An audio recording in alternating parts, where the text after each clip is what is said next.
నల్లటి ఏదో కనిపిస్తుంది నల్లడతారో ఏదో అని అంటే నా చొక్క మీద నల్లడతారు ఉందా అయితే కొంచెం ఒక కేజీ పేడ పట్టుకురండి అని చెప్పి వాళ్ళకి అన్నోడు షర్ట్కి రాసేసే పద్ధతి మరి లాస్ట్ ఇయర్ ఉండే ముఖ్యమంత్రిలో ఉందని చెప్పి మీకు అందరికీ నేను మనం చేస్తాను. దానివల్ల ఏం రాదు, ఆయనకే సుఖం ఉండదు, మనకే సుఖం ఉండదు, అలజడి మాత్రమే మిగులుతుంది. తల్లితో అలజడి, చెల్లితో అలజడి, ప్రజలతో అలజడి, ఆఫీసర్లతో అలజడి, అపోజిషన్లతో అలజడి. ఎవడు సుఖపడలేదు, ఎవడు సుఖంగా లేడు.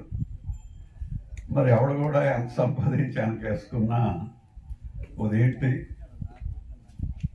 తర్వాత టిఫిన్, మధ్యాహ్నం భోజనం, రాత్రికి భోజనం.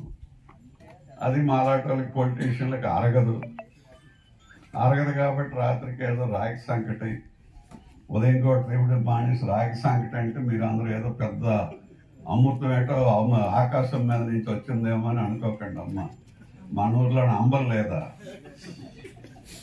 మీకు ఇప్పుడు అంబలు లేదు, రామారావు వచ్చిన దాని నుంచి అన్నం వచ్చింది. అంబలంటే ఎవరికి తెలియదు, తోప అంటే ఎవరికి తెలియదు. ఇప్పుడు అంబలి తోప హైదరాబాద్ వెళ్ళిపోయింది, అన్నం ఏమో తెలుగుదేశం వచ్చాక మన ఊరు వచ్చిందని చెప్పి మీకు అందరికీ నేను